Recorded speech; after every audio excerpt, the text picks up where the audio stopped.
So sometimes my oldest son right now, his name is Che. And he told me the other day that he was watching a movie for the Tupac.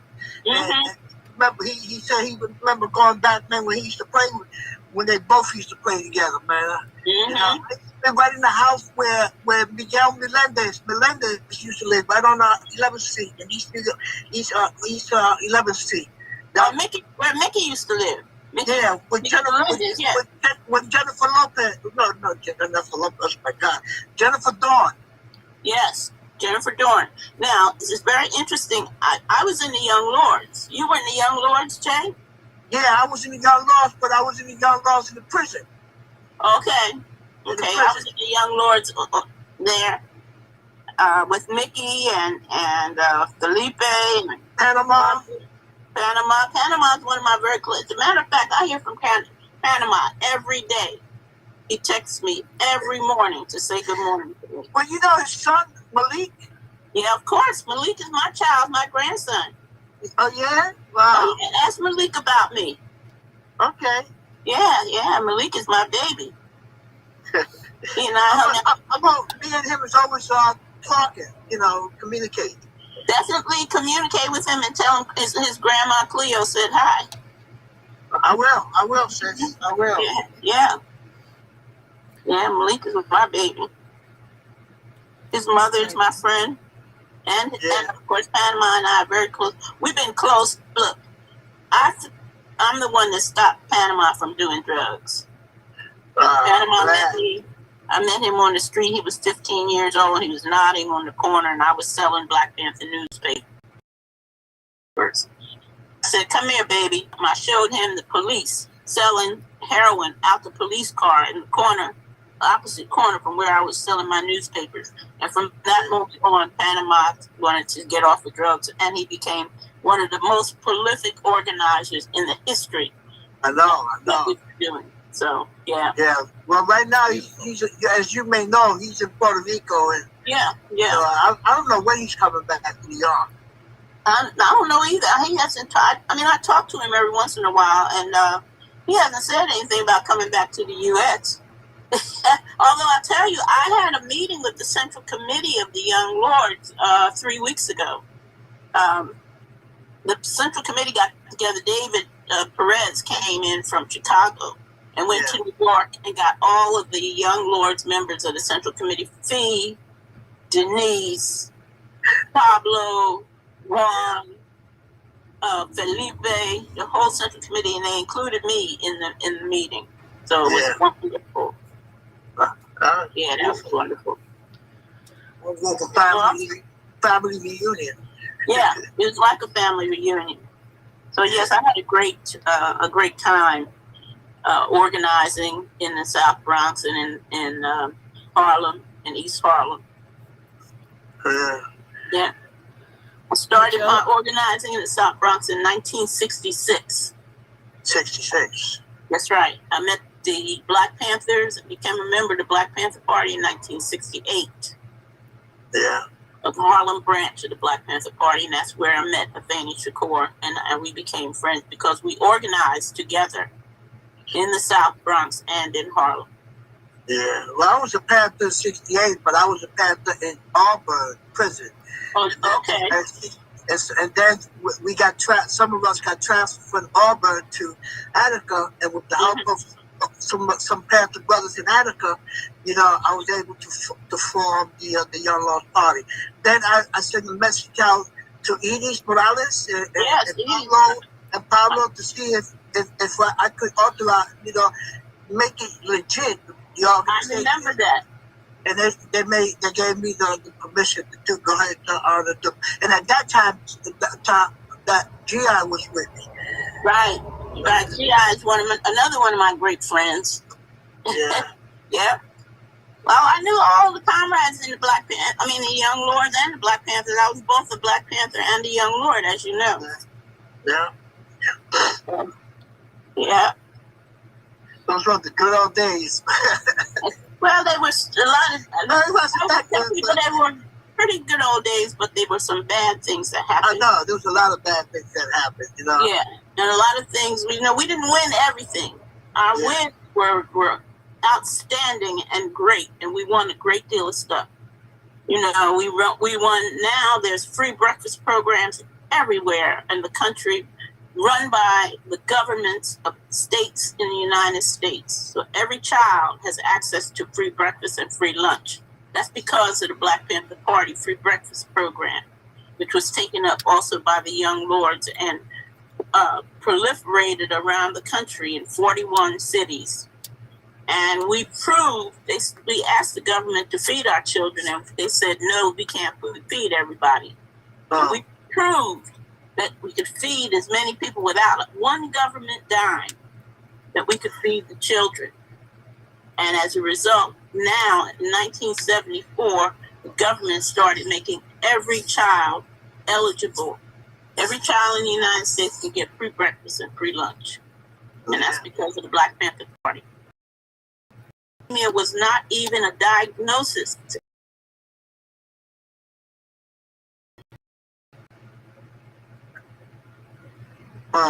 Be treated and researched by the National Institute of Healthcare.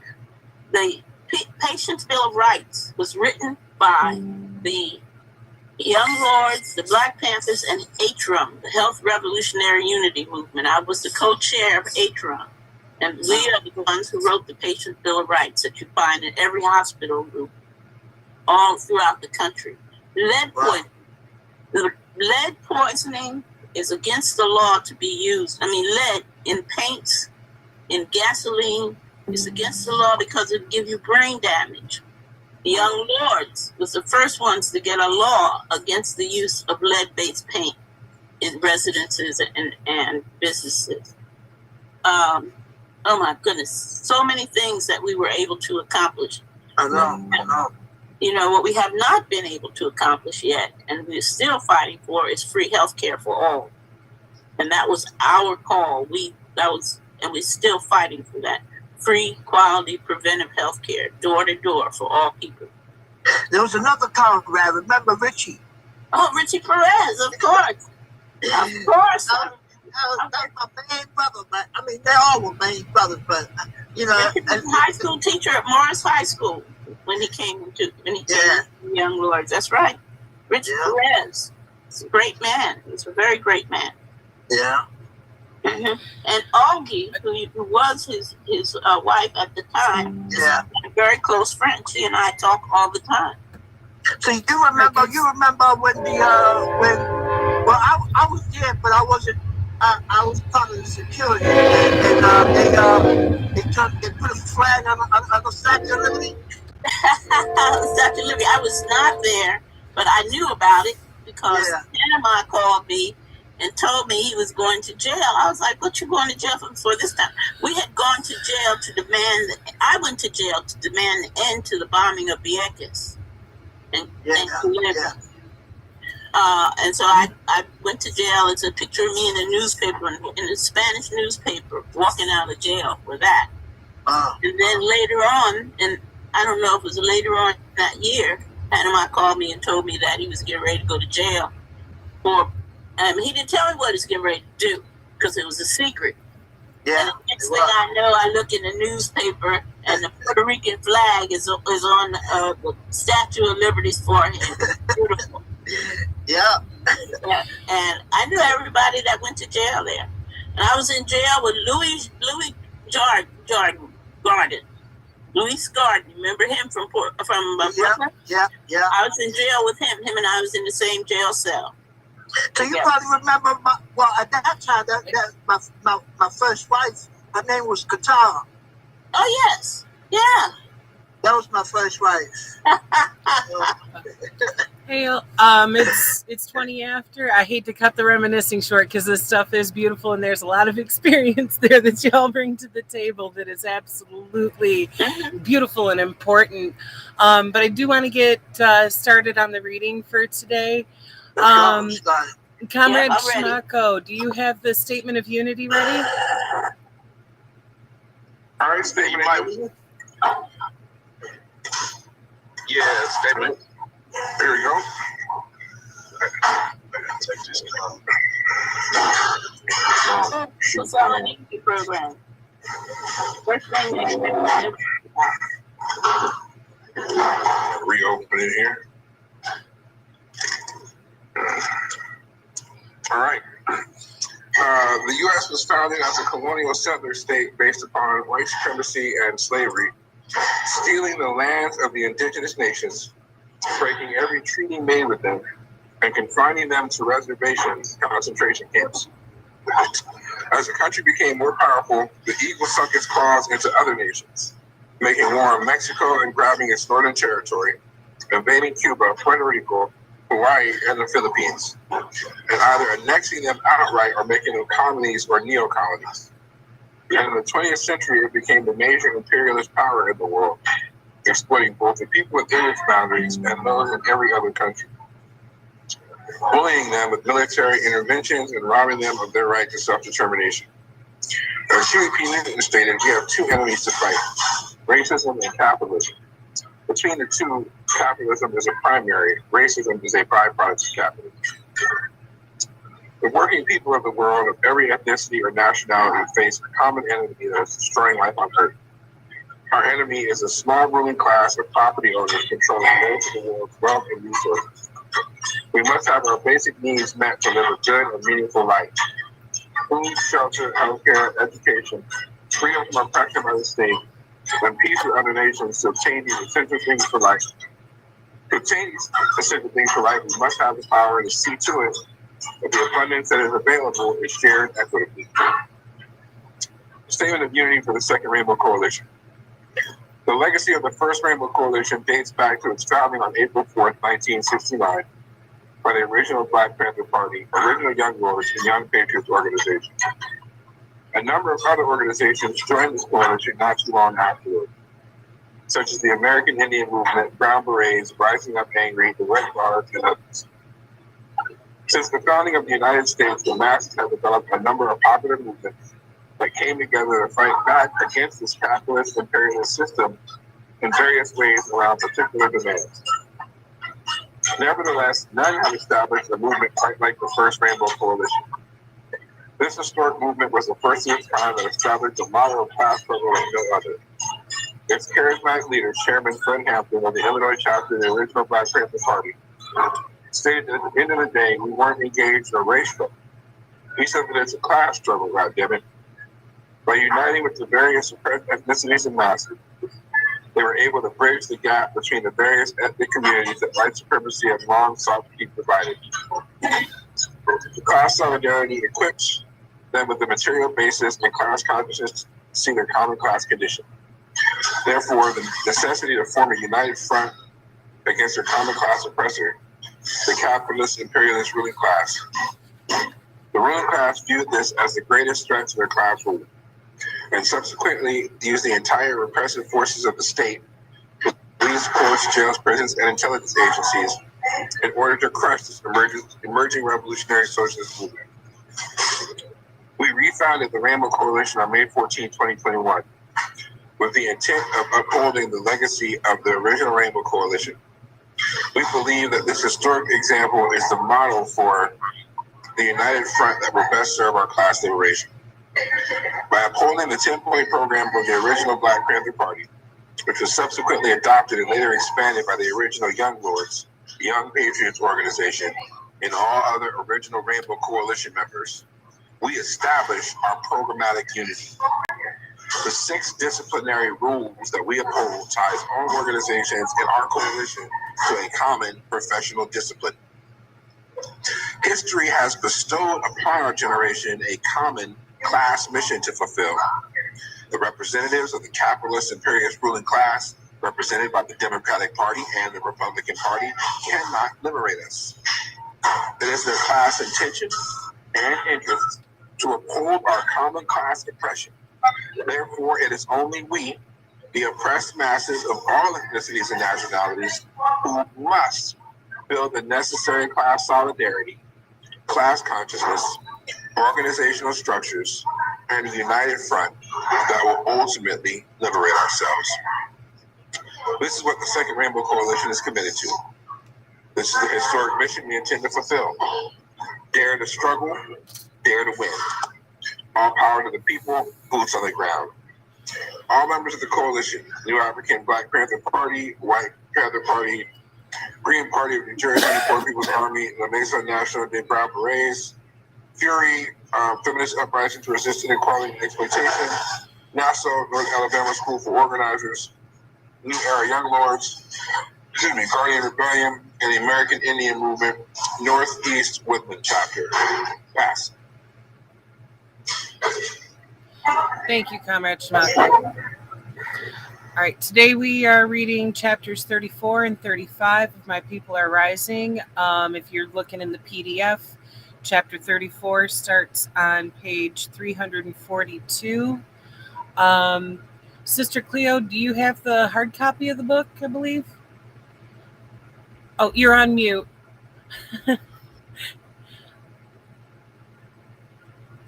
We can't hear you, Cleo. I was just wondering what page we're on in the hard copy. And the hard copy is page 280. Thank you. Mm-hmm. All right, chapter 34, The Richmond Incident. Just a song before I go, a lesson to be learned. Traveling twice the speed of sound, it's easy to get burned. Crosby, Stills, and Nash. Just a song before I go, 1977.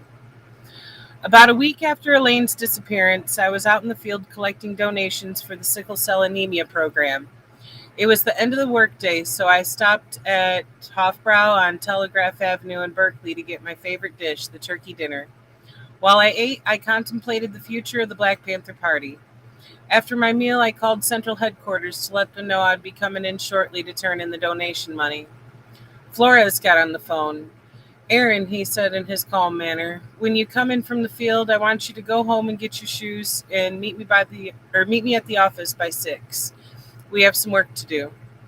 When I arrived at the office with my 45, houseman told me that Flores had already left, so I went back home to relax and spend time with Lola and the kids.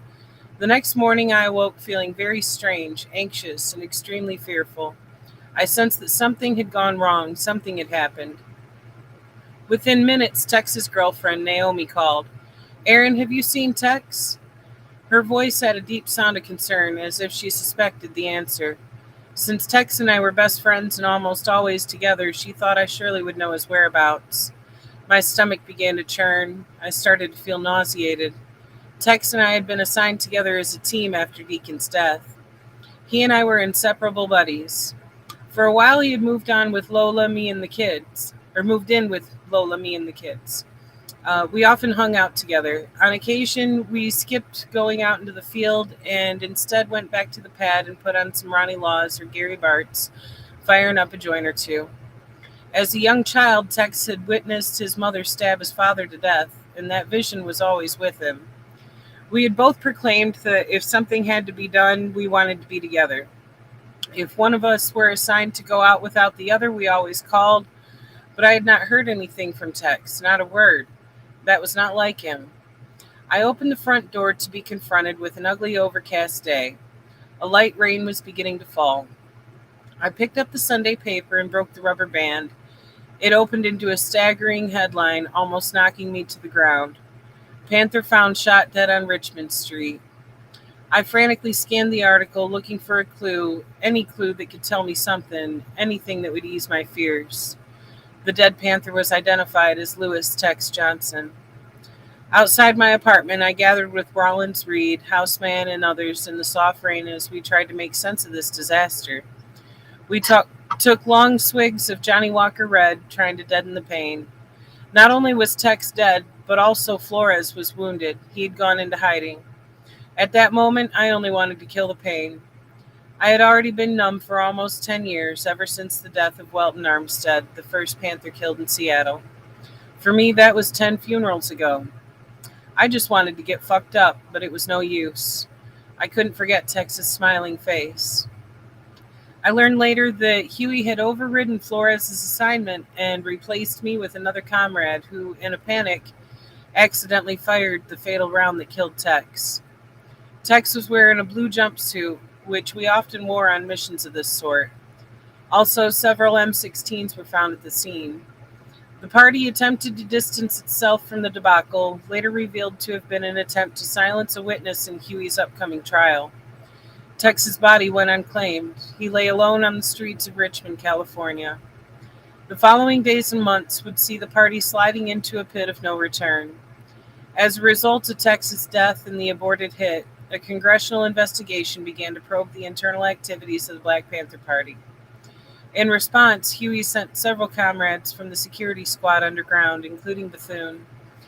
The horror of what had happened unfolded slowly.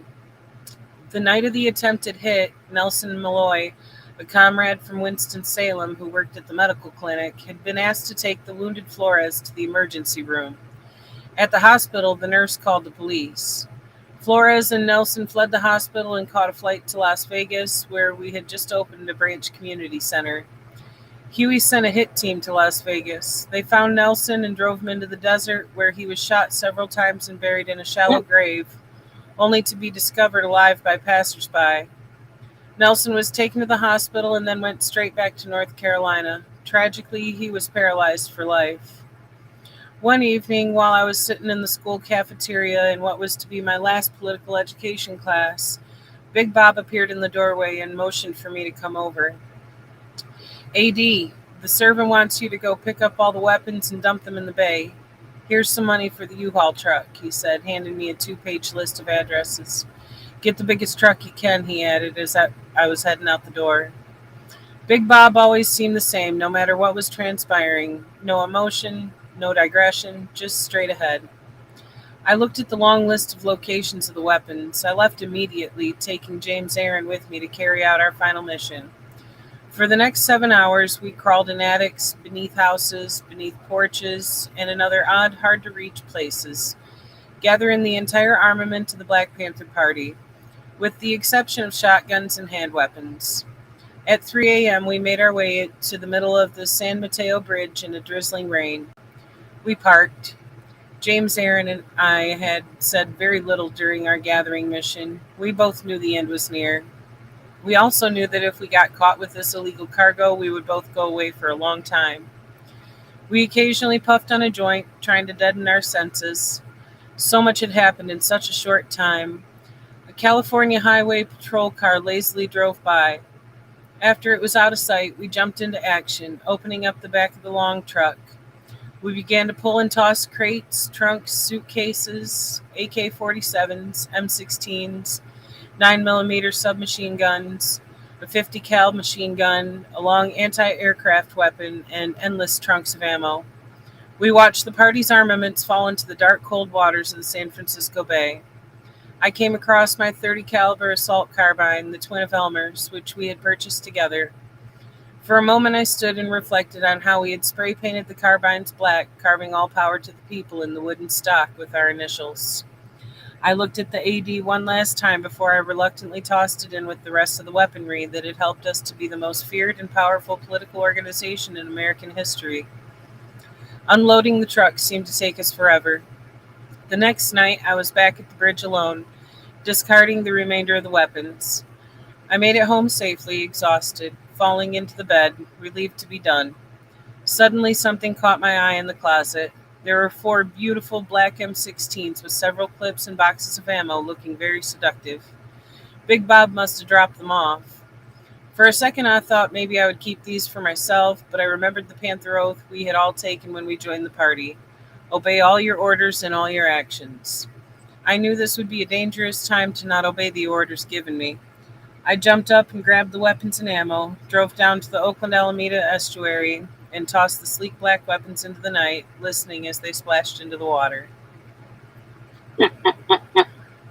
Damn. That's heavy. Cool. I'm curious. Wow. Any input on that from any of you who was there at the time, or involved with the party, how do you take that, when that kind of shit is what's going on there, that,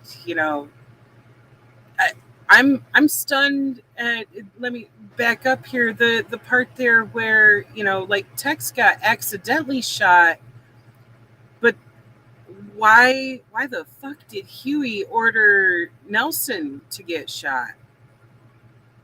Like, does anybody know anything around that? Can I speak on that question? Absolutely. Please and thank you.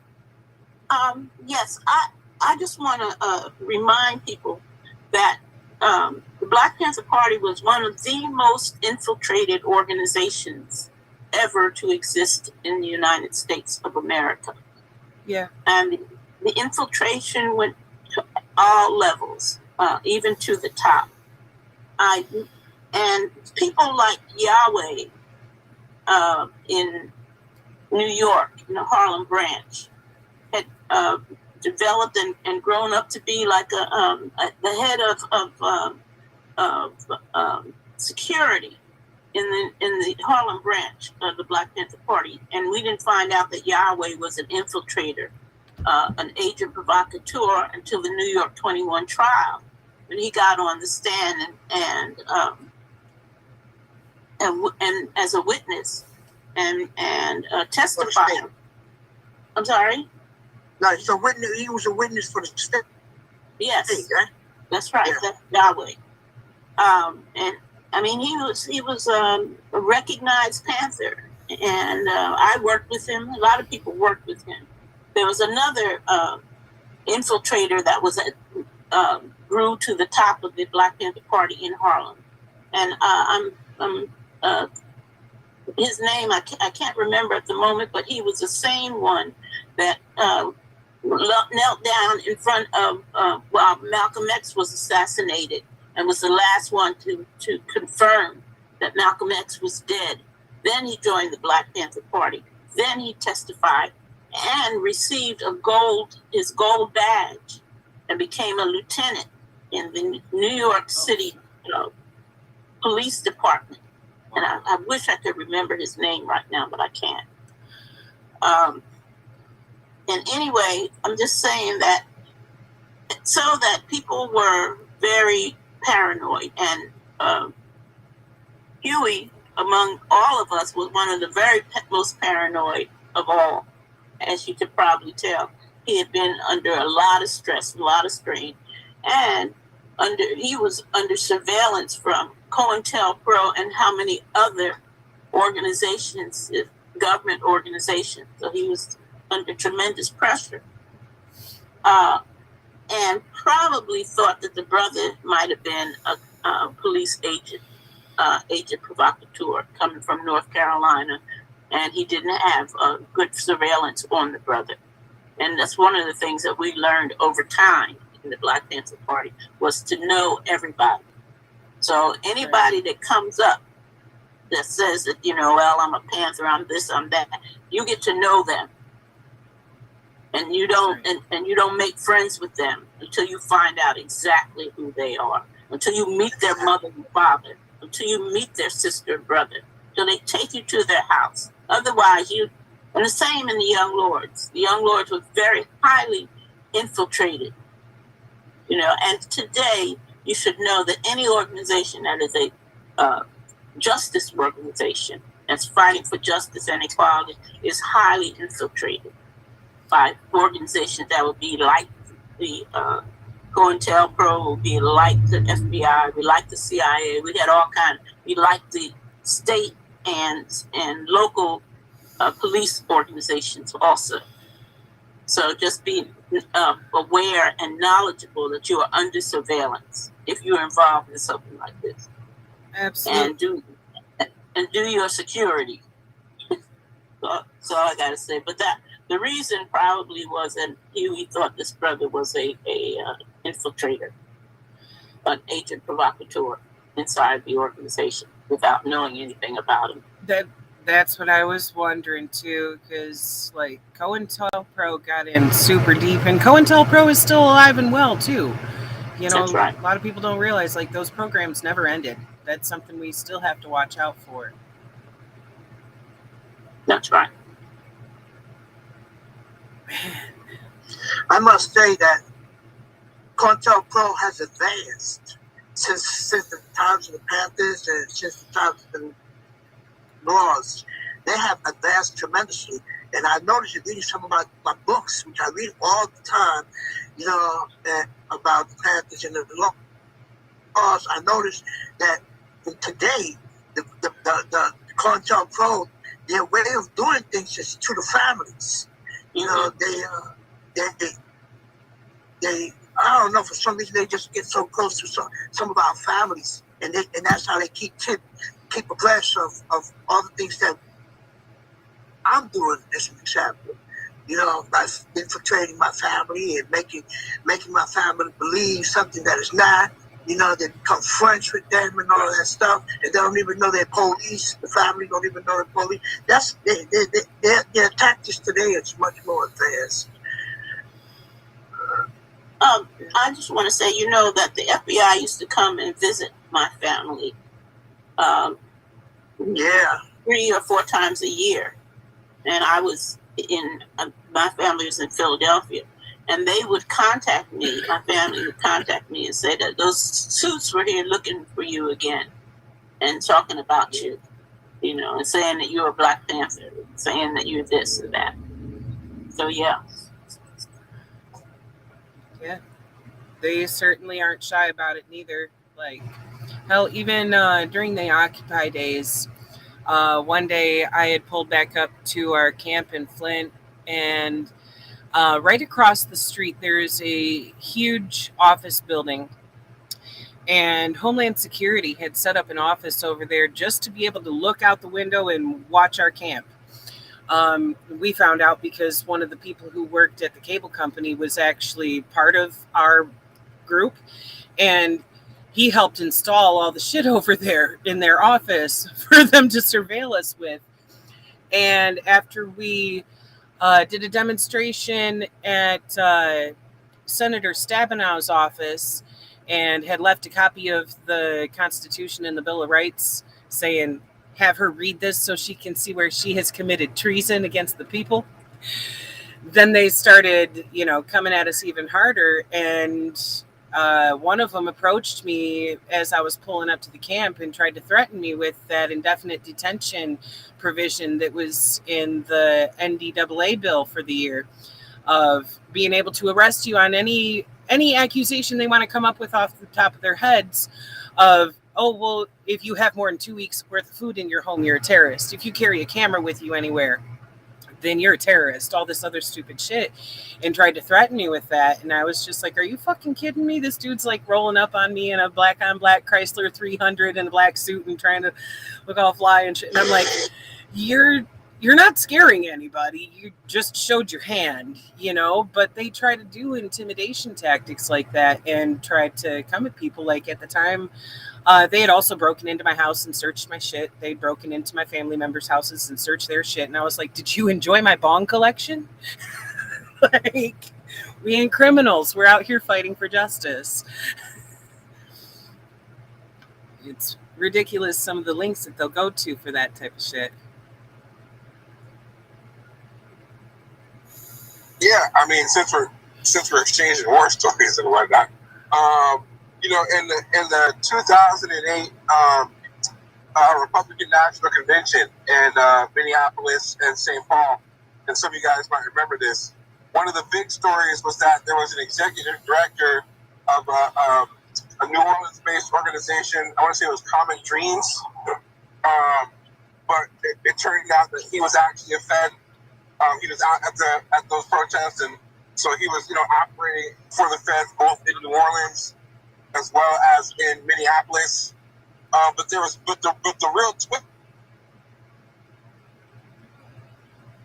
Come on, brother. I can't hear you. Go ahead. We lost your audio.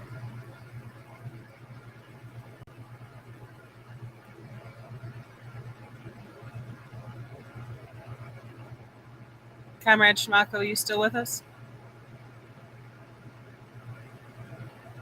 Mm. Damn. I got my little brown hair. No, let me just say something briefly. No, go ahead, brother. Oh, I'm passing. Oh, you went on mute again, Schmacko. Oh yeah, no, I was passing. That was it. I passed. Oh, okay. Your audio had cut off like halfway through your story. Well,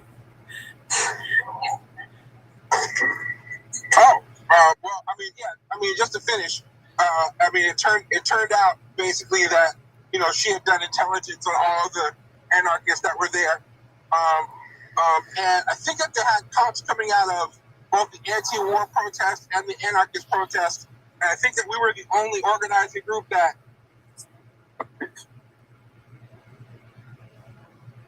We lost him again.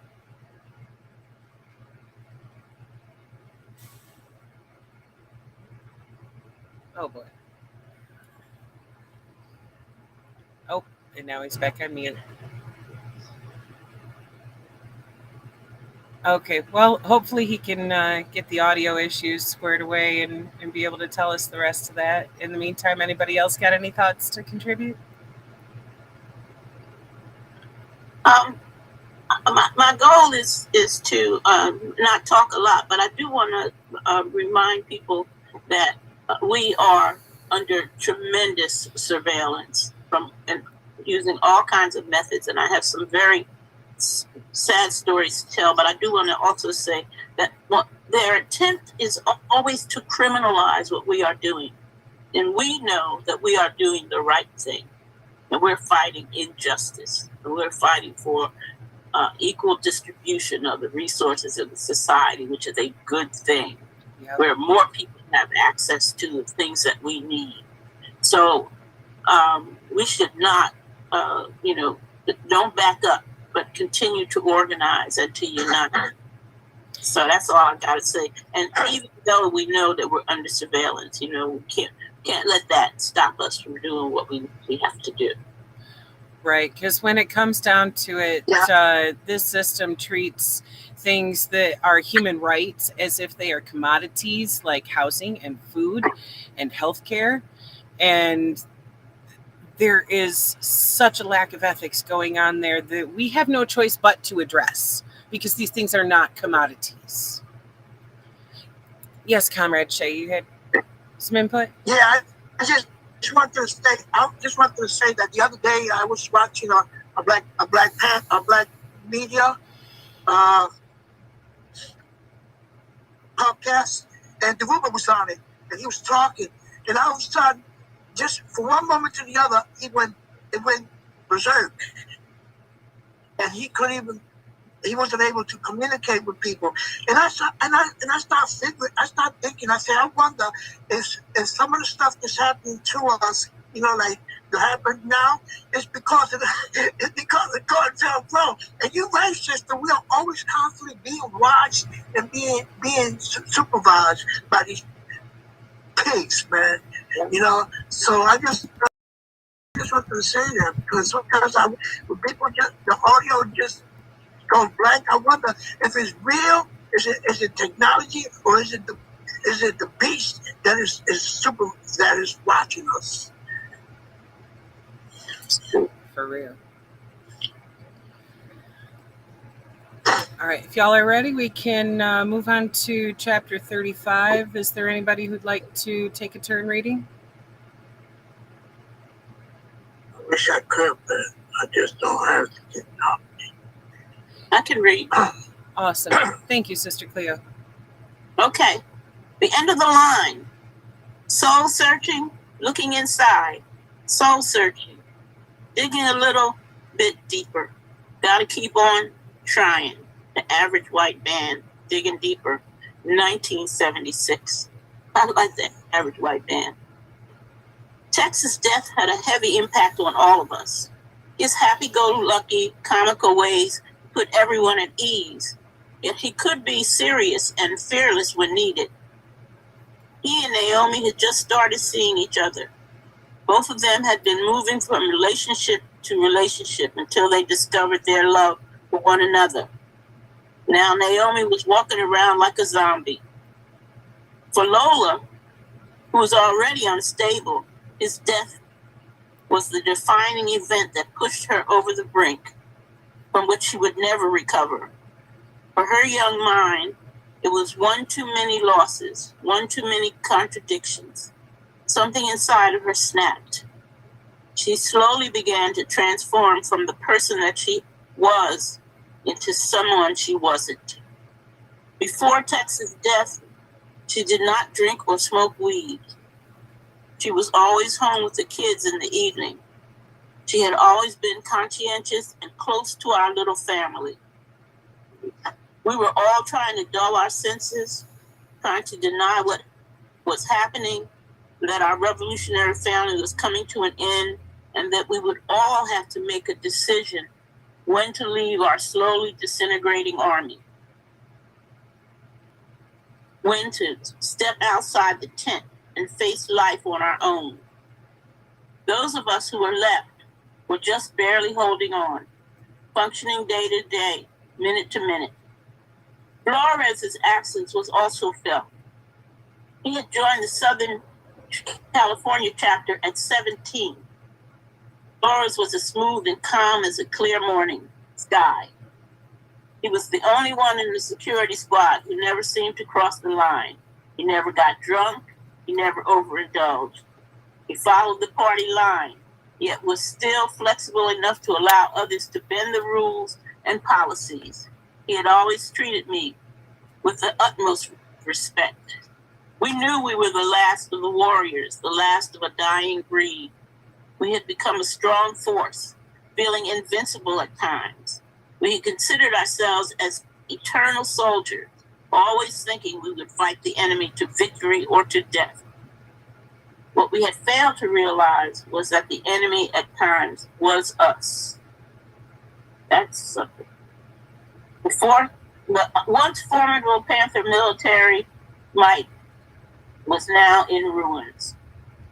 For 12 years, people like Glenn Mandan and Randy Williams and Field Marshal Don Cox, Orlando Harrison, Robert Bay, Geronimo, Valentine, and many others had maintained the military power and expertise of the party. All these comrades were now either imprisoned, dead, or on the run, or disillusioned. The weapons themselves were at the bottom of the San Francisco Bay. My mind in a daze, I felt no more enthusiasm, no more hope that we could continue to move the party forward. And after all, that is what we lived for. Without the hope of the future, there seemed to be no more reason to live, no reason to exist. We had come so close to achieving something unprecedented in American history, the nonviolent capture of an American city by progressive revolutionary forces. It was late March 78. I was sometimes the driver for Huey, occasionally driving him down to UC Santa Cruz, where he was still pursuing a PhD in philosophy. During those drives, our eyes would meet in the rearview mirror. He was distant, rarely speaking, and I knew him more deeply than he suspected, especially the good in him and the complexity of his character. He once asked me, "Aaron, how do you keep that inner tube from growing around your stomach? Mine is getting big." "I stopped eating red meat," I answered, wondering if he would engage in conversation. He didn't. I wonder what was on his mind. What was he thinking about? I thought back to the time I first laid eyes on that baby face. He was behind steel blue bars in the Alameda County Jail. April 1968, those were the better days for him. Now it seemed nothing he did made any sense. I wonder what happened to him between our first meeting and his release from prison in 1974. In prison, he had been brilliant in his leadership of the party, inspiring us to move forward against all odds.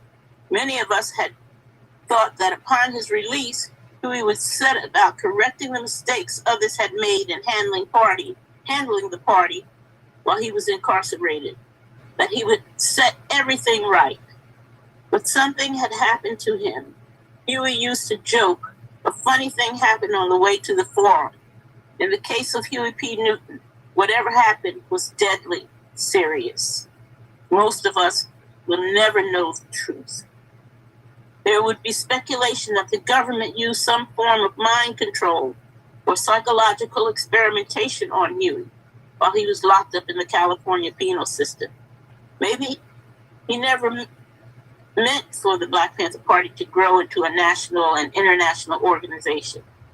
Maybe the party would have developed differently if the government attacks on us had not been so fierce that they led to the elimination of key leaders like Fred Hampton, Bunchy Carter, and the exile of important figures like Don Cox and Pete O'Neill.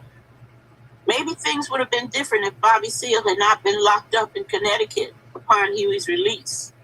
According to many memos between J. Edgar Hoover and Richard Nixon, the government's goal was to eliminate the Black Panther Party by 1969. It was due to the ferocity and the determination of the party and its members that we survived as long as we did. It was a cloudy day when a knock came at my door, and there stood Randy Williams, broad-shouldered, muscle-bound. From the 9.5 years in Soledad prison, he had done his time as if it had been a stroll in the park, and at the conclusion of his sentence, he came straight back to the party, as if the revolution were still occurring. Poison had recently done the same.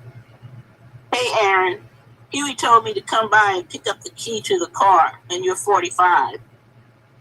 I was not surprised or particularly concerned, for I knew this would push me closer to leaving. I handed him the keys. I picked up my Colt Combat Commander, the weapon that had been my constant companion for the last 4 years. It was like giving up a part of me, something familiar and close. Reluctantly, I handed the gun to Randy. Oh yeah, Randy added, you are to report to the school for maintenance. We barely looked at each other as he left. The door had been opened, but it took one more incident to push me over the threshold. One evening, soon after, I was part of a truckload of comrades dropped off in San Francisco's Broadway district, a popular destination for tourists and moneyed hipsters. We were passing out flyers for an event in support of Huey's upcoming trial. I went to a popular spot called Enrico's and began handing out flyers to the customers. I approached a table where a white couple and a black gentleman were sitting. The black gentleman took one look at the flyer and jumped up and began a tirade. Huey Newton is nothing but a two-bit gangster, he angrily yelled. He's a murderer and a two-bit thug. I looked closely at the man as I prepared to respond and recognized the face of someone I had once admired. It was Bill Cosby. I had spent my late nights as a young teenager watching Bill Cosby and Robert Culp as tennis-playing spies in the TV show, I Spy. I remember that show. A groundbreaking series for its time. There were very few, if any, black actors in leading television roles, so it was a complete joy to watch this cool and funny black cat on TV. I was surprised at how short Cosby was in person. I was also shocked at his explosive anger and his disparaging remarks about Huey. After he finished his tirade, I could do nothing but walk out. I had no defense of our embattled leader. Everything Bill Cosby had said was true. The remarks had hit home for me. And coming from Bill Cosby made it worse. Not necessarily because of what I had once felt for him as a performer, but more because he had gone on to represent everything we were against. He was fast becoming the poster boy for a new integrated America, the me generation that espoused get-rich individualism, stripping away the cultural communalism that Black Americans once had, communalism that put our elders and children and community first. Cosby and others were in the new Black elite would go on to become filthy rich, pushing consumer brands like Jell-O in an almost minstrel fashion, with no political consciousness, on no talk of struggle or change for humanity, as if Dr. Martin Luther King Jr., Malcolm X, and others had given their lives for nothing. On the ride back in the truck, I said very little. How had it all come to this? I felt both a great sense of sadness and smoldering anger. Sadness that the once powerful Black Panther Party was on its knees, its dedicated members scattered throughout the world, dead, imprisoned, or exiled. Anger that without the party, there'll be no more response to a Bill Cosby's of the world. They would be held up as the models for Black America, ensuring that the end of what we had cherished, our families, elders, and communities. The next day, I was driving across the Bay Bridge, coming from a party demonstration in support of Synanon, a drug recovery program which was under fire from the state and from former participants. Huey had ordered us to go to this demonstration. And during the marching, I had no desire to be there. I no longer had any energy to represent falsehoods. As I made my way across the long gray bridge, I realized it was almost 10 years to the day that I had passed this way with Tommy Jones and Robert Bay, the two comrades who had ushered me into the party. We had stood together on a hot, muggy night in 7th Street in West Oakland, along with Orlando, Randy, and Landon, our black leather coats riding our weapons as we defied the Oakland police. I thought about the many times I had ridden across the bridge with comrades, headed to the Frisco office or to the distribution center, to meetings, to the airport, to pick up or drop off a weary Panther. Too many faces of too many beautiful men and women willing to stand strong against monumental odds, the constant arrests and the attacks, the 35 dead comrades. We had won over the people with our programs and our beliefs in our leaders and ourselves. It's all over, I said to myself, looking out over the bay. I held on until the end, and for me, the end was now. I arrived at the office and was confronted by Lonnie D., the acting OD, that's officer of the day. Here's 50 papers, he said. I'm not going out to the field, I responded. I'm taking a leave of absence. I think that was the first time I'd ever refused a direct order. You need to call Big Bob, Lonnie D. replied. I called Big Bob and he said to come over. So I headed to the house on 10th Street. Big Bob had just finished showering. His huge body was draped in a towel. Looking in the mirror, he shaved the whiskers from his face. I noticed his .45 in his leather holster hanging on the door. What's up, AD? Bob, I need to take a year off to rest and think things over. There were some comrades that were fearful of Robert Hurd, but I had always felt comfortable around Big Bob. He nodded and went into the other room. After a brief phone call, he came back. He said, okay, AD, that's cool. I talked to the servant, and he said it was all right. Just stay in touch. Right on, I'll see you later. Anybody else want to take up the rest of this? Not that much. All right, I can continue. I can. I left. At that moment, I became a civilian for the first time in 10 years. I had done it. I had successfully separated myself from the party without fully cutting myself off, which is more than I can say for most. The usual voluntary exit was made late at night or while out in the field under the duress of fear. I was glad to be free, yet I was stunned by all that had happened. What I was going to do now, I had no idea. I had been staying with a young lady named Pat McElroy. I met Pat out at a club one night and went home with her, eventually moving in.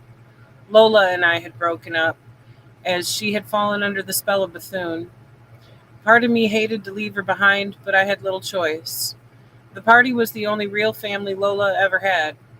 Pat was a free spirit like me. She was the perfect person to be with while I was making my split from the Black Panther Party. I remember running down the street the following day, jumping up in the air as high as I could go, trying to touch the sky, feeling elated, feeling free, freer than I had ever felt. That evening, though, the joy quickly turned to sorrow as I went through the old copies of the Black Panther lying before me. Tattered pictures of Bunchy Carter, Fred Hampton, Chairman Bobby, the revolutionary art of Matilda and Emery, and the images of the New York 21 and of fallen comrades. I attempted to describe for Pat the memories from these past 10 years of my life and the significance of the pictures of these brave men and women I had grown to love. I turned to hide the tears slowly dribbling down my cheeks. I looked at the clock. It was 6 p.m., the time when all the comrades were returning from the field and probably getting ready to eat at Central Headquarters. I hurriedly grabbed the phone and dialed the numbers permanently etched in my mind. Central Headquarters, may I help you? Hello, Lola. Hello, Aaron. How are you doing? She sounded hard, trying not to show her sadness. Okay, and you? I knew her too well. I knew she was hurt by my departure. One by one, I eventually spoke to as many of my former comrades as possible. Later that night, I deluged myself in drink and herb, trying to sort things out. The following week, I received a call from Al Armour, one of the members of the Los Angeles cadre. AD, come by. I want to talk with you. When I got to AI's house, his bags were packed. Take me to the airport. I'm going back to LA. Al was one of the kindest people I had ever met. He had joined the party while attending college at UCLA. He was in the shootout when the Los Angeles Pigs raided the chapter office in '69. He was a veteran soldier, a good brother, and he had just begun showing symptoms of multiple sclerosis. Aren't you going to tell someone? I answered. Nah, man, just take me to the airport. I felt very close to Al Armour. He and I were very similar in many ways, and he was as close as a brother to me. We had gone on several missions together, and selfishly, I was not ready for him to disappear from my life. Reluctantly, I drove out to the Oakland airport, hugged him, and bid him farewell. I watched him hobble along with his bags, looking professorial in those big, thick eyeglasses, covering a light brown face as dear to me as that of Tex and Deacon and Houseman and all the other comrades who worked in the trenches night and day, overcoming tremendous odds. That was the last time I would lay eyes on Al Armour. Al's departure did not just leave me with a well of emotion. The very act of my taking him to the airport would sever my connection to the party, cutting me off permanently, leaving me alone and unconnected to anything. Big Bob and Lola had been driving in the opposite direction and had spotted Al and me headed toward the airport. When Huey found out, he was furious. He had Big Bob call me with a threatening message. AD, Huey said you are helping people to leave the party. Therefore, you have 24 hours to get your motherfucking ass out of Oakland. The words reverberated in my mind. Fear was the first emotion to surface, slowly replaced by anger.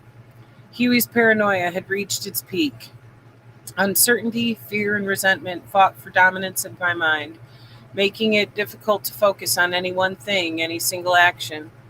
I hopped in Pat's 72 Datsun and drove deep into the Berkeley Hills to an isolated spot overlooking a deep valley flooded with green trees. The cloudy day was slowly turning to darkness. I sat there for several hours. I had given 10 years of my life to the party, the people, and the movement. 10 long years in the trenches, many sleepless nights, sacrificing everything, even my family, for the sole purpose of attaining the goals of the Black Panther Party. The party had been my life. It had become my family, replacing my biological family, relegating my parents to second place. Poppy had been my hero and my leader. Huey eventually took on those roles, in many ways becoming a father figure. It's never easy to cut yourself off from your family, no matter how much they have mistreated you, no matter how many times they have let you down. You hang on, hoping that someday, somehow, things will change. And it is even more painful, more devastating when they kick you out the door, slamming it behind you. I did not really fear Huey, nor did I hate him. However, I was angry and disgusted with him, as a child may be disgusted with an addict father who is continually taking the wrong road. Yet the child hopes, futilely, that someday things might be as they were before. That night, I went back to Pat's house. There was no way I could leave Oakland. My connection to Oakland was all I had left, its people, its many visual signposts of my past. I decided I would not flee in fear, but I would need to be cautious. There weren't many comrades left, and I knew quite well their modes of operation.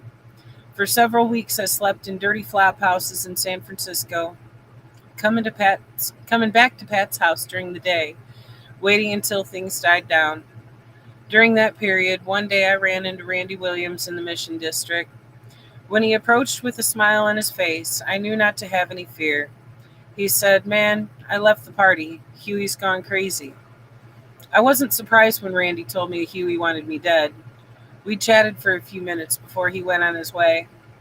One day, while at Pat's house picking up some things, I saw something out the window that sent fear racing through my entire body. It was Big Bob in the black Lincoln Town car. I watched as he slowly got out. I ran and grabbed my .38 and waited by the door. There was a knock. I wanted to answer. Part of me sensed that Bob was coming by for consolation, but the other part of me, the fearful, paranoid part of me, held back. Bob eventually drove off, leaving me to wonder not just about the purpose of his visit, but also why I did not open the door. A week later, I learned that Big Bob had broken down in tears, telling Huey he could no longer take it. He had hung on as long as he could, holding on to the family to which we had all pledged our undying love. When I heard this, I was guilt-ridden for not having opened that door. It would be many, many moons before I saw that gentle giant again. I remember when Big Bob lent me his copy of the Book of Five Rings, A Guide to the Way of the Samurai. It was a book Huey had ordered us to study. Big Bob was the quintessential samurai. Hard, soft, warm, cold, merciful, merciless. He was a huge presence, not just in physical size, but in terms of his humanity as well. In many respects, our lives in the party often mirrored those of the samurai. We lived to fight and die, upholding a certain honor and a certain code, while all along living our lives as the freest of men and women. We fought for our warlord, for the unification of our people, until the end. Now there was nothing more to fight for. The end seemed to come so fast. We had passed through so many phases, so many ups and downs, always emerging victorious. The early days of self-defense, when Huey led armed, defiant young men and women against the racist police forces, set an example that spread through America and created an identity of resistance and rebellion that put Huey and the party in the international spotlight. In Seattle, people like Lou Jack, Bobby White, Bobby Harding, Mike Tagawa, Chester, Steve, and others armed themselves, as did thousands of others across America at the time, serving notice to the pig power structure that this was a new day. The retaliation from the police was swift, relentless, deadly. Our Minister of Defense was wounded defending himself and sentenced to prison, a pattern that would repeat with many others across America. We implemented services and programs for the poor, the needy, the downtrodden, capturing the hearts and minds of millions throughout the world. In response, the U.S. government waged an unprecedented war, covert as well as open, against the Black Panther Party and its members in particular, and against the left as a whole. We buried many of our comrades. We left even more locked away for life in dungeons and prisons throughout the empire. Yes, we made grave mistakes that eventually contributed to our demise, but we were always able to rebound, rebuild, recoup our losses, and recruit new soldiers into the ranks. It was the incremental dismantling of the party by its own founder that sealed the end to the physical organization of the Black Panther Party, leaving us with only bittersweet memories. For those returning to their families and communities, there would be no cheering crowds, no open arms, no therapy, no counseling. Marcia Taylor, formerly Marcia Turner, committed suicide, I was told. The brilliant young woman who at age 16 was national coordinator of the breakfast program had married Van Taylor, a captain of the San Francisco chapter, and they had left the party together around 1972. I heard that Calvin Bennett, a tall, dark brother from the Oakland chapter who had worked security at the lamppost, had also taken his own life. Poison died homeless on the streets of Berkeley. Some fell into despair, joining the masses of walking wounded in America. Many eventually picked themselves up and dusted themselves off and went on to become lawyers, professors, engineers, entertainers, filmmakers. Many others continued their own forms of activism by becoming gang counselors or committing themselves to another cause. Some went into politics. Many continued to do the work of the party in some form or another. As for me, my own journey was not yet concluded. And that wraps up chapter 35. And again, heavy. Holy shit. Listen, let me bring Sister Cleo. Have you ever seen this book? Sister Cleo, you still on mute. There we go. No, I haven't seen that book. The Black Panthers. Who's it by, Jay? It's by Brian Shee and Yahuwah Williams. Oh no, I haven't. Right there, he just passed away. Him and his brother both passed away. Well, I just got this from the library. I want to read it. It got a lot of good information in there. Yes, the West Coast. Those are West Coast brothers. Oakland and Oakland and San Francisco branches mostly. Okay. Yeah. I just gotta be careful when I read it because the West Coast and the East Coast, they were at war with each other. Well, we weren't really at war, but they threatened the East Coast. I was on the East Coast, of course. Yeah. And the West Coast, there's some fighting internally in the Black Panther Party, for sure. And some people got killed on the East Coast as a result of that struggle. So we can say that. But I left the Black Panther Party in 1972. So that's when I left and went to Detroit and began organizing in the League of Revolutionary Black Workers. So I really can't talk about my experience beyond 1972. So this is really good for me to read what was going on. I heard Huey, everybody tells you, Huey went crazy, all that. Yeah. So. Because there was some factors for the East Coast. They was saying something about Huey, man, that he was like a sellout. I don't believe that, but I believe that psychologically it had an impact. Yes, well, Huey died as a drug addict. We know that. He was shot as a crack addict on the streets of Oakland. So, but Huey's contribution is unbelievable. You can't. The contribution.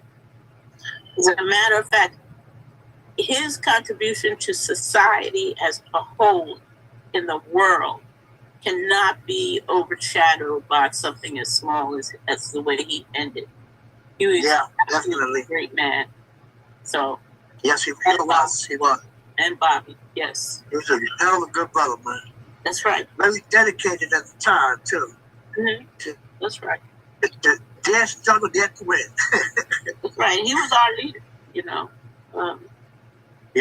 We loved Huey. Huey was loved. Bobby was loved. And yes, Comrade Robert. Yes. Yeah.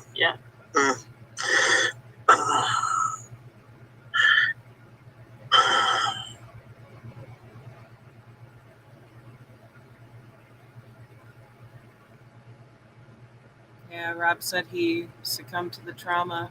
It's true. Yes, that's true. And let me say this also, that it took me a little longer, but I also succumbed to the trauma of the ending of the Black Panther Party. And a very bad, the takeover and the breakup, by the way. COINTELPRO broke up the struggle to build a revolutionary party in this country. And I was a part of that too.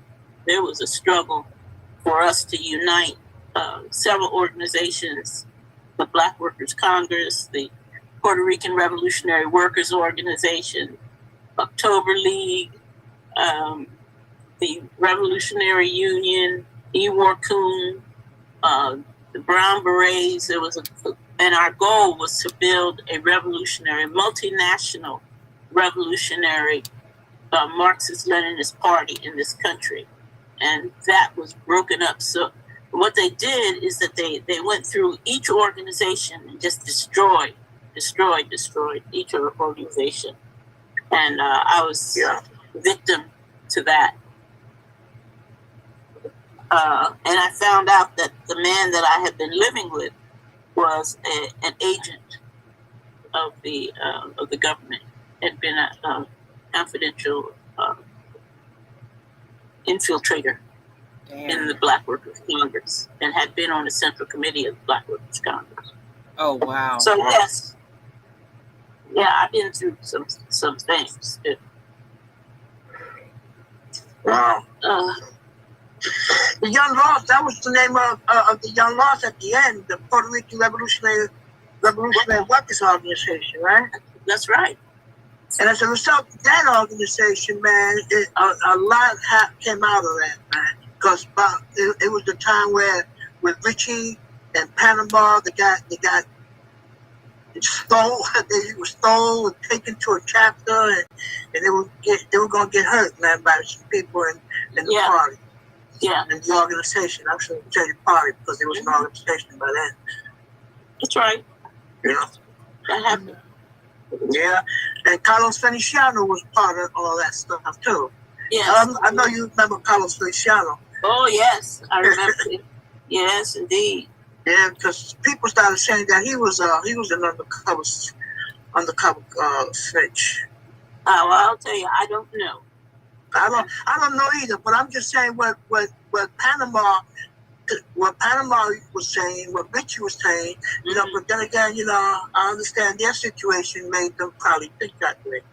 Yeah, they were under such tremendous, really, surveillance, Panama and Richie. And Richie continued his work, by the way. And I worked with him to work on the Puerto Rican political prisoners when I came back to New York in the 90s. Yeah. So that's when I worked with Richie and Panama again. But as you know, Panama and I worked closely together on the Lincoln Detox program. Yeah. Yeah. So yeah, it was very difficult. But let me also say that we had some of the greatest organizations to ever be built in this country. Black Panther Party and the Young Lords Party and the Brown Berets were some of the greatest organizations ever to be established in this country. Some of the strongest and most disciplined and well-read group of people who understood what our goal was, who were strong and willing to die. And I never believed that I would live to be this age. I was expecting to die on the streets of the United States fighting. That's what I say. That's what I say sometimes. Mm-hmm. That's true. Yeah. I look at myself and I say, wow, man, this must be a miracle. Because I should have, you know, I mean, according to my experiences, especially like in Attica, you know, they should have killed me too because I was one of the leaders. Yeah, you know? I remember you, Che. As a matter of fact, I remember you sitting at the table negotiating at Attica. Yeah. Okay. Yeah. There you go. So yes, I know who you are.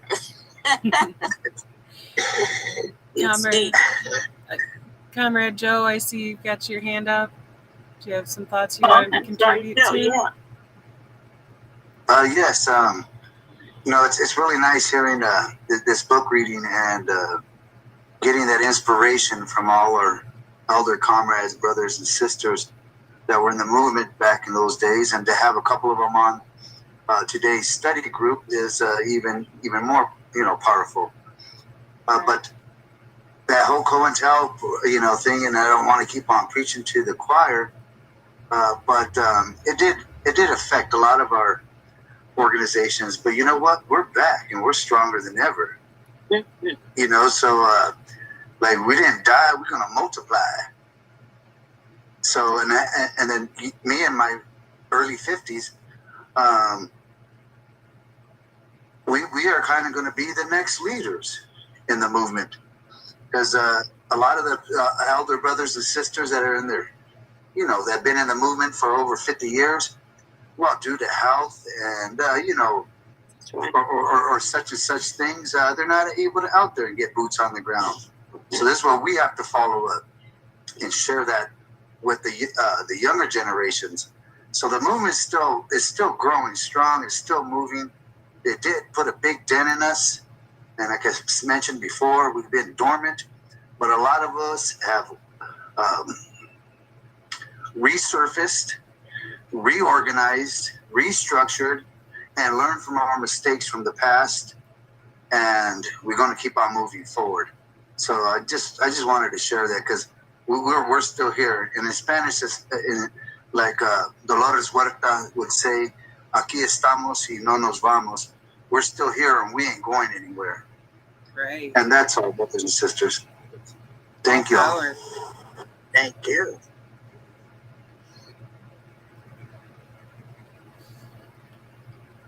Honestly, this is a beautiful privilege to have you guys on board here, and for you guys to be able to share your experiences and the things that you've learned from those experiences back then and what we can bring into modern context now and be able to move forward with. You are greatly appreciated. Thank you so much. Thank you. This was an excellent reading, because it reminded me of how things ended with the Black Panther Party and the Young Lords and that time. And the question that so many people have asked is, which was more important to the demise of the Black Panthers and the Young Lords? Was it the internal us, or was it the COINTELPRO? My answer to that question is it was both. That one of the things that really made for the ending of the movement was this masculine struggle for power, individual power, instead of understanding that it is not about individuals, one man who's going to be the boss, going to tell everybody else what to do. That's the worst possible. Look at what happened to you. As a matter of fact, right? If you want it, and that's why it's wrong for one person to be trying to run everything. And if it happens, it's going to be destructive, and it allows that one person to be the target of COINTELPRO. And what they do to you if you are the only leader is really horrible things. That first of all, they look into your background and they study you, and then they build up a folder on you, and they analyze your psychology, and they mess with your head, and they mess with your mind. That's why it's wrong to be fighting for individual leadership, with all the things that will happen to you. And that's why it's so important to have a panel of leaders, and everybody should have different skills, and that committee of leaders is the ones that make a decision together, as opposed to one individual trying to make decisions all the time and trying to tell everybody else what to do. That's not how that's not how a strong organization works.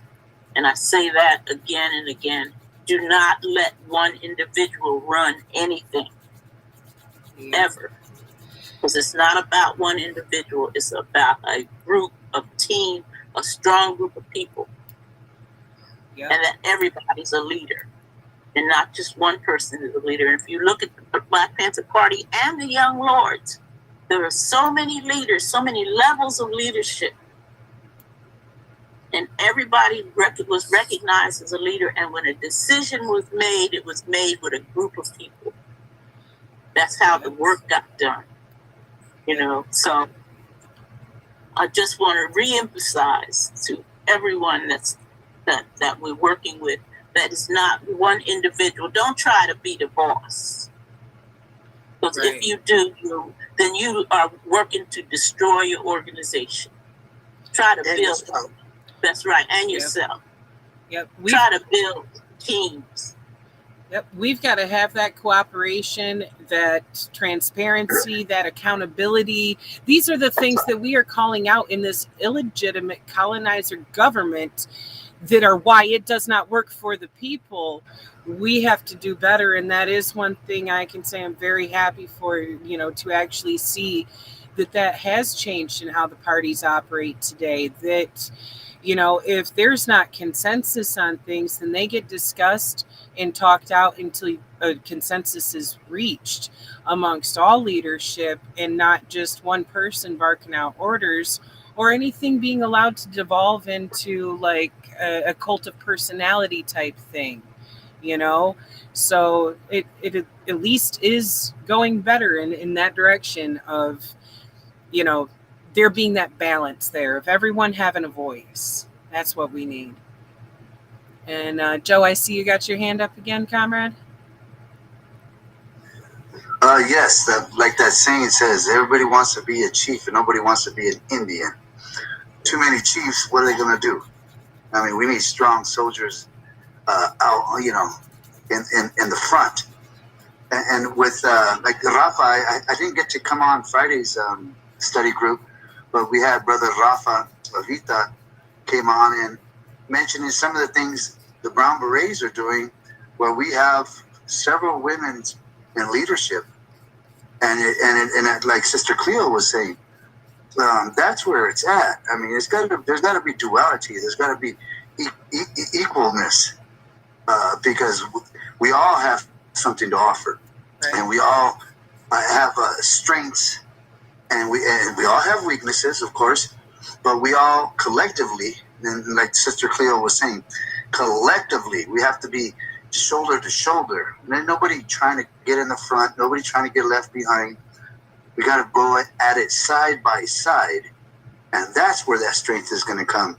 And if we do that within all our organizations, and I'm so glad to be even in these book readings with the Rainbow Coalition, because that's what's going to bring our strength collectively. And of course, we have to work on ourselves in our own formations and our own organizations, but collectively, well, so we're still here, Sister Cleo, Brother Che, and all power to the peoples, and that's all power. That's right.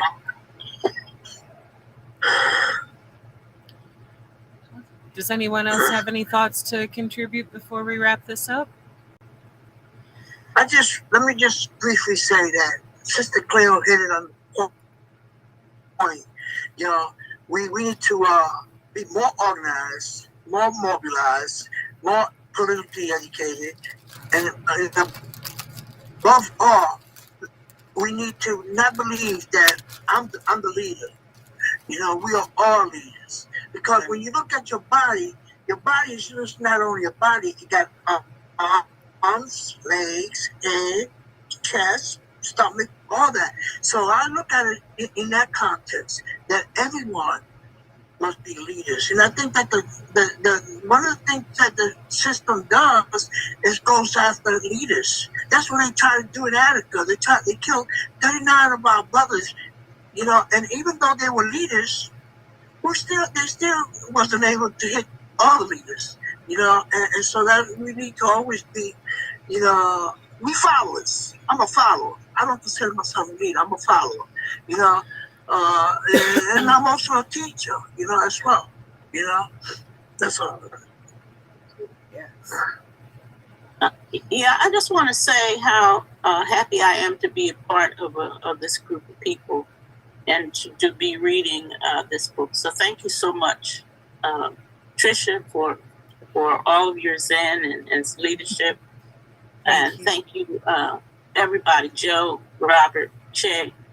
Thank you so much for being here. And it's an honor for me to be here with you.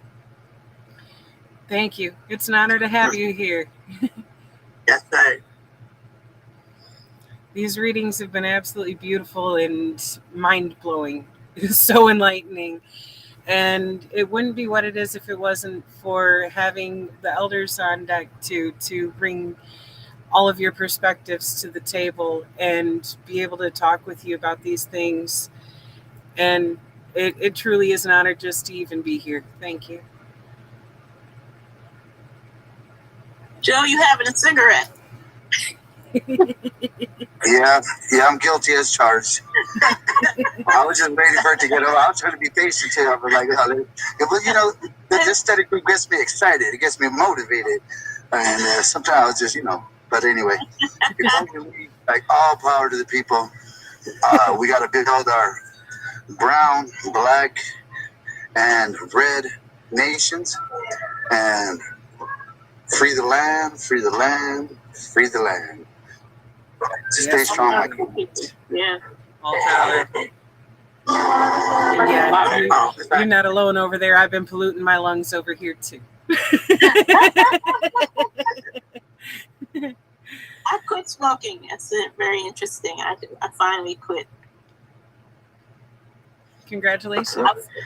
Well, I gotta remember that, sister. I'll try not to smoke in front of you because Oh no! You can smoke in front of me. I've been off with cigarettes for years, but I was a little smoking train for a long time. Many years. So I know what it's like to have to run outside and have a cigarette. Yeah. Yeah. Comrades, goodbye. Thank you so much. Thank you too. And we'll be back next Sunday. I hope we get bigger. I do too. And for any of you who are able to join us, we'll be back tomorrow. Study group is it. Oh, my apologies. My signal's being wonky. But yeah, we will be back tomorrow. And then on Friday, Aaron Dixon is going to join us for a roundtable conversation with him about everything that we've learned in this book. So any of you who can join us for Friday, that would be absolutely wonderful. I would like to be there for that. Can somebody send me a text to remind me for Friday? I'll do that, sis. Yeah, I would like to be there for that discussion. Awesome. Looking forward to it. All right, fantastic. All right. Thank you, comrades, so much. Okay. Thank you. Bye-bye. All power. All to the people. All power to the people.